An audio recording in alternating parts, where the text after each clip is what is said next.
Hello everyone, this will be the third video for your chapter number 3, ruling the countryside. Now in the first two videos we have already seen what was the British policies for ruling the countryside, the villagers, how did they collect the tax, the three systems, namely the Zamindari system, the Mehelwadi system and the Rayatwadi system.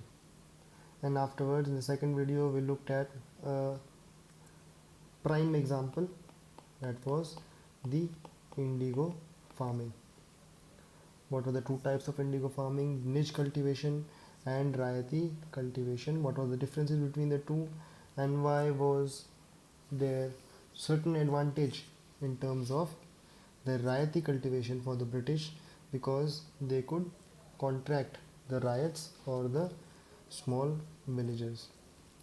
Now in this video, the first part of this video, we will be covering how did they grow indigo, how was indigo produced. Now on page number 34 of your book there is a detailed description on how was indigo produced. We will look at it in the first part of this video. What was the process of growing indigo and how did it get manufactured near the plantations where it was grown. So obviously step number 1 would be growing the indigo plant, that means cultivation. So indigo plant will be grown by the farmers or the ryots, and after the cultivation of that indigo plant the leaves were plucked. Just like tea, the indigo leaves were also plucked. The leaves were removed from the plant. These leaves were brought to a vessel. Now these vessels will be called vats. What are vats? Vats are just vessels. They can be a drum, they can be a cylindrical vessel, they can be a big sort of storage area for the leaves that are being cultivated. So vats are vessels. These vessels, there would be 3 to 4 vessels, 3 to 4 vats in any plantation. So there will be 3 to 4 vats. Each of them will have a separate function, so they will have a different purpose. Each of these vats will have a different purpose. No two vats will be the same, they will have some different functions. So if one watt is doing something, the second watt will have another purpose. We will look at what the different purposes for these watts were. So after the leaves were plucked, these leaves were put into the first watt. So watt 1, this first watt will be the fermentation watt. This one will be the fermentation watt. Now what will happen is these leaves were put in water. So leaves plus water, and the mixture was boiled. So this was boiled. It was allowed to boil and it was allowed to ferment. It was allowed to ferment. Ferment मतलब उसको थोड़ा थोड़ा सड़ने देते थे वहाँ पे.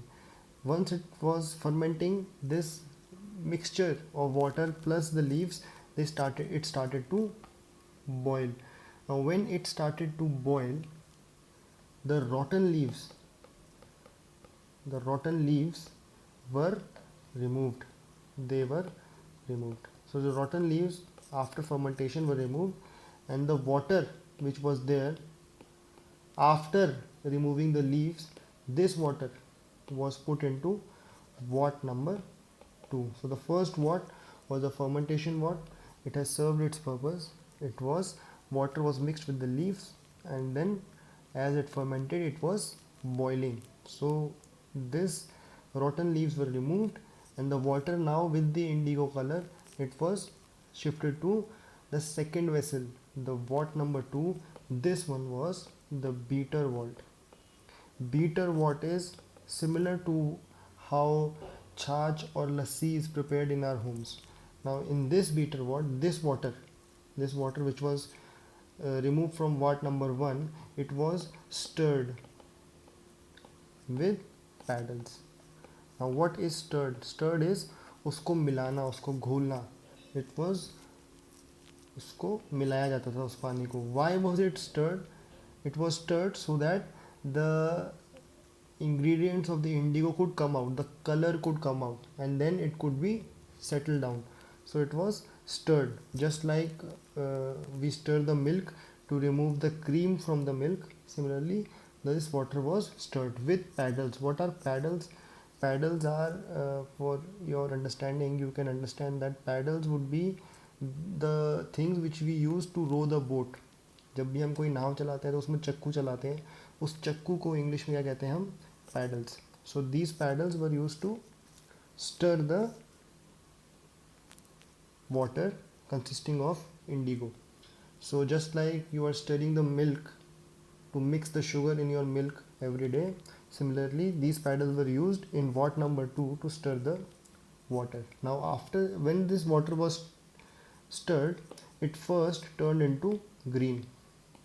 So first it became green, and then slowly it turned its color to blue.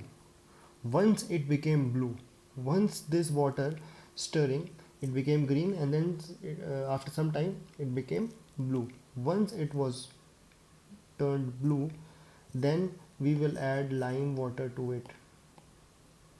Lime water is added to this blue water. Once lime water was added, now what happens is the indigo will get settled down. The indigo settles down.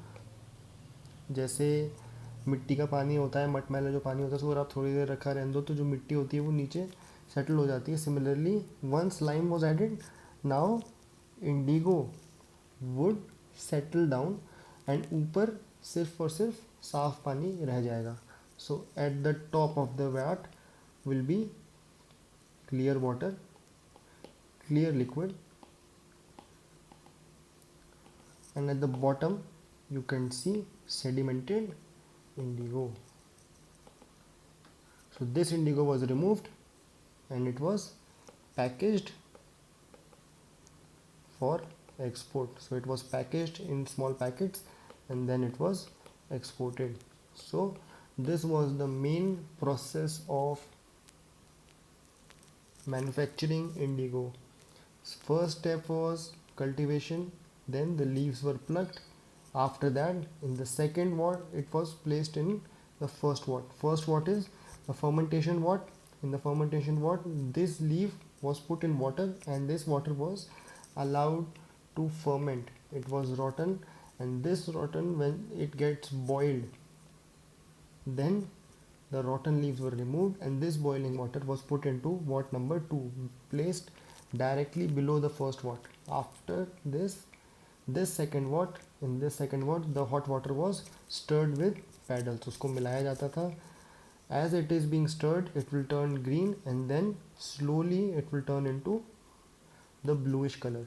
As soon as it turns blue, lime water was added to this water so that the indigo would settle down and clear liquid was at the top. This water was removed and the indigo which was settled at the bottom of the wort was removed and it was packaged for exporting.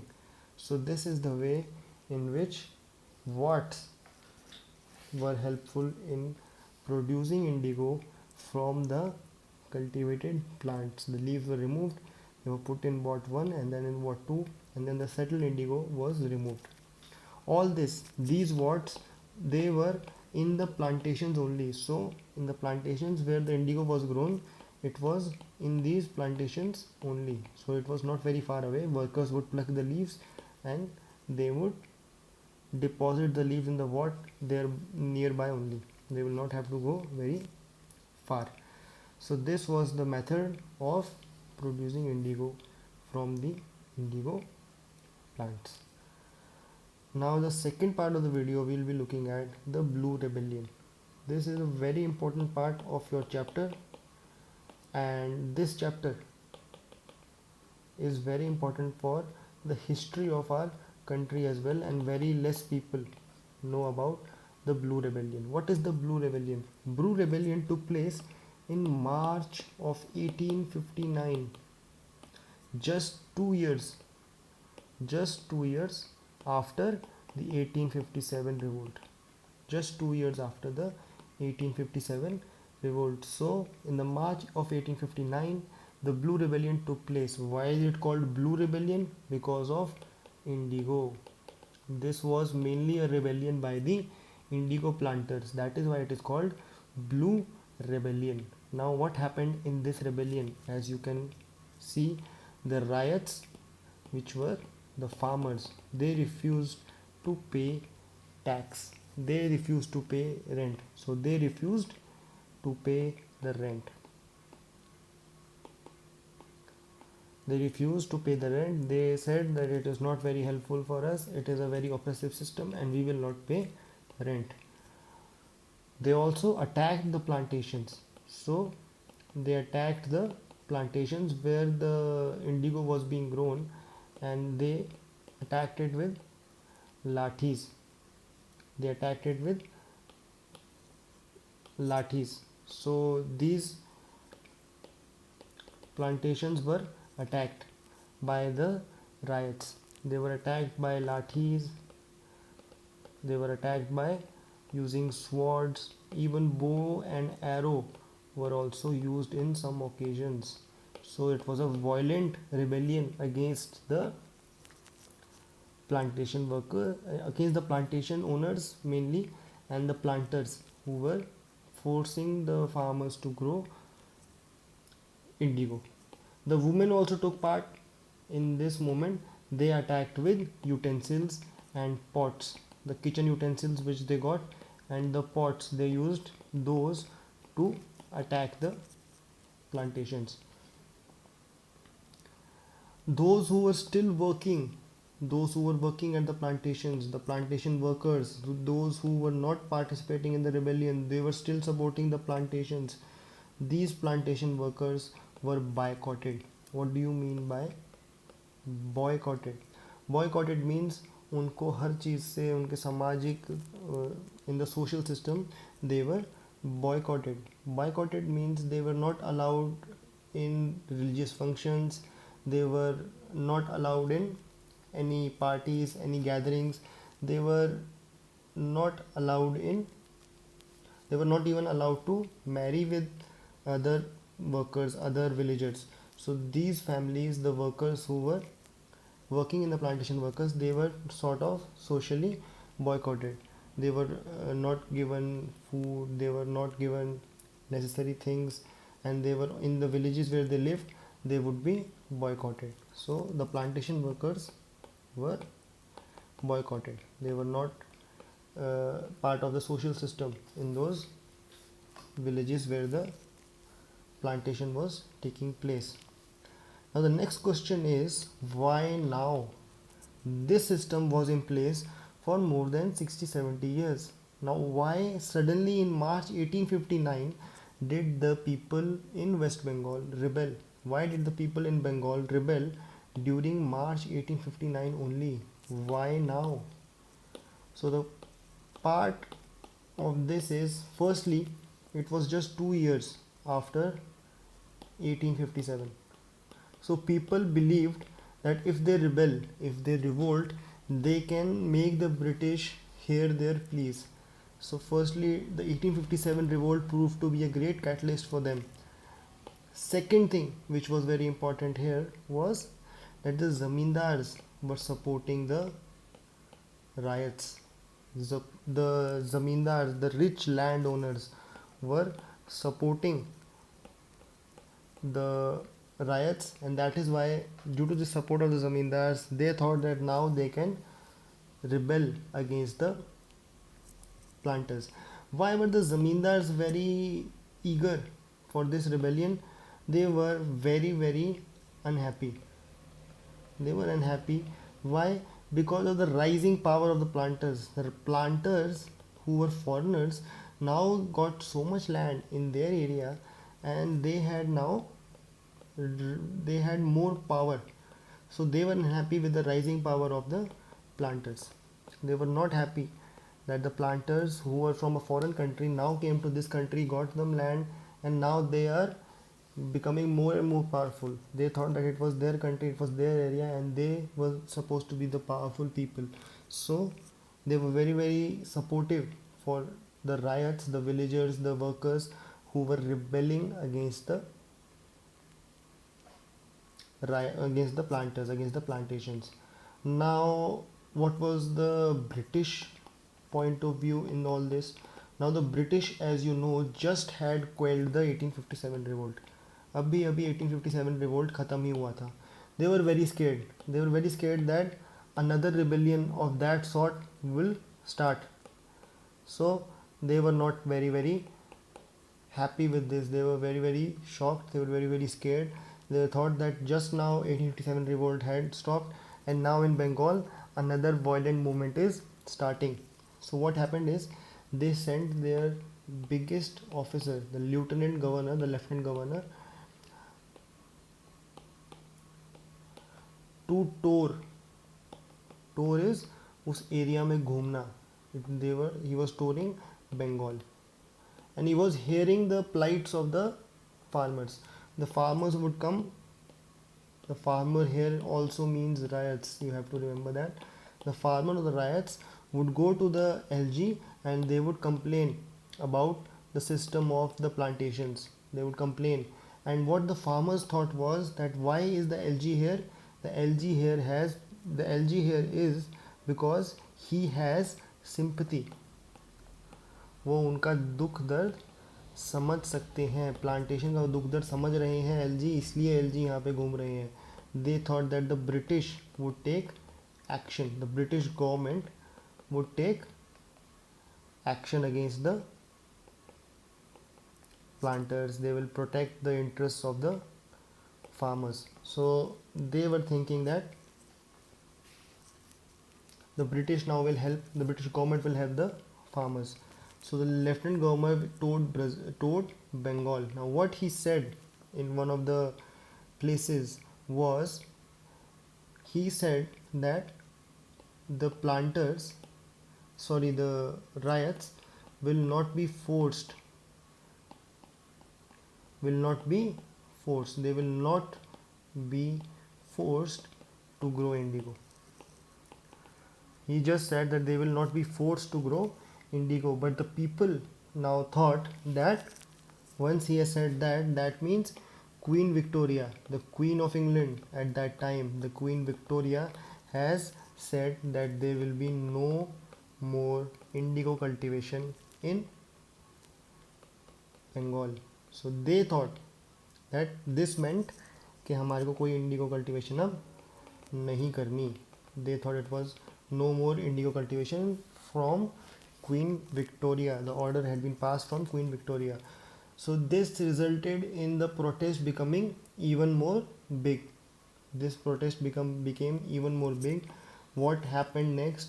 The people of Bengal, the rich people of Bengal, the educated people, they also joined this movement. They started writing songs about it, they started writing books about it, they started writing different things. Fun fact here is even the national song of our country comes from the book which was written about the plight of indigo farmers. So there was a lot of rich and educated Bengalis who came to these villages and they started publicizing this. They wrote in newspapers, they wrote in magazines, they wrote books, they designed plays, and all these things further enhanced this movement. The movement increased. Once this movement was increased, the military was called in. Army was called in to protect the planters. Obviously they have to protect the planters. They were being attacked by the villagers, so the planters were protected by bringing in the military. And now the Britishers formed a commission. What is a commission? Commission is a group of people who look into a problem and then they provide solutions. They are not necessarily government members, they can be anyone. So let's say if you have a problem today, now, so a commission could be formed, and that commission would tell the government that these people have that problem and it can be solved using this. So the government will take action accordingly. So an Indigo commission was formed. This Indigo commission consisted of members who were educated, who were learned. They went to these villages, they looked at the problems of the farmers, what the problems were, and then they gave two things. They gave two important decisions. Number one was they declared that the indigo cultivation is not profitable. Indigo cultivation not profitable. For whom? For the riots. It was not profitable for the villagers to grow indigo. Secondly, what they did was they said that the villagers, the riots, had to fulfil contracts कि अगर आपने 4 साल का contract दिया है या 5 साल का कॉन्ट्रैक्ट दिया है तो आप उतने दिनों तक इंडिगो उगाओ. You have to fulfil the contracts. After the contract, after this, no indigo cultivation is required. There is no need to cultivate more indigo. So this was a very helpful commission report for the farmers. And after some time, as the contract started expiring, the indigo cultivation in Bengal collapsed. So this was a very successful rebellion for the of the indigo farmers. So in Bengal there was now no indigo. The indigo cultivation collapsed. So where did the planters go? Now the planters moved to Bihar. But as they moved to Bihar, there was a new discovery. New discovery of what? New discovery of synthetic dye. Synthetic dye, which is now used for coloring in modern day also. This synthetic dye now reduced the indigo production. The indigo production was removed. But despite this, Bihar now became the indigo cultivation state. And when Mahatma Gandhi came to India in 1915, it was the Champaran movement, the first movement by Gandhiji in India in Champaran in 1917 was against the indigo planters only. It was against the indigo planters in that area.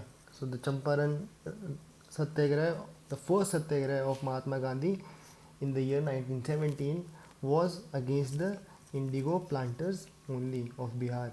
But due to the introduction of synthetic dye, the invention of synthetic dye, the indigo cultivation in India now started collapsing and it was not a problem anymore. So this was the part of your video where we look at what was the Blue Rebellion. In the Blue Rebellion, it started in March of 1859, 2 years after the 1857 revolt. In this, the riots refused to pay rent. They attacked the plantations with lathis and swords. Women used utensils and pots to attack the plantations. And those who were working in the plantations, they were boycotted, social boycott. They were socially boycotted. The question arises, why in 1859? It was firstly after 2 years after 1857, so the people had more belief in themselves. And secondly, and most importantly, the zamindars now were supporting the movement. The zamindars, the rich landowners, were supporting the movement because they were unhappy with the rising power of the planters. So the British were now scared that even just 2 years after the rebellion of 1857, now another revolt will happen. So the lieutenant governor told the Bengal state and he affirmed that they will not be forced to grow indigo. In this, rich educated Bengalis also joined the movement. They also started writing plays, books and newspaper articles, and the military was called in to protect the planters and the indigo commission was formed. This indigo cultivation gave the ruling that cultivation is not profitable for the farmers, and the farmers, after fulfilling the contracts, were now no longer required to grow indigo. So this was your chapter number 3, ruling the countryside. I'll upload another video with the remaining questions and answers of this chapter, and with that this chapter will be finished. Kindly read this chapter from your book to develop a much deeper understanding of the chapter. It is very important to read about these chapters, and it is a very integral part of our history, and very less number of people know about this. So I'll invite you to read this chapter, get informed, and also inform others around you, be it your parents, brothers and sisters, and by informing them also you will revise that chapter. So kindly read this chapter thoroughly, and if there are any doubts, we will hold a doubt class where you can ask the doubts regarding this chapter.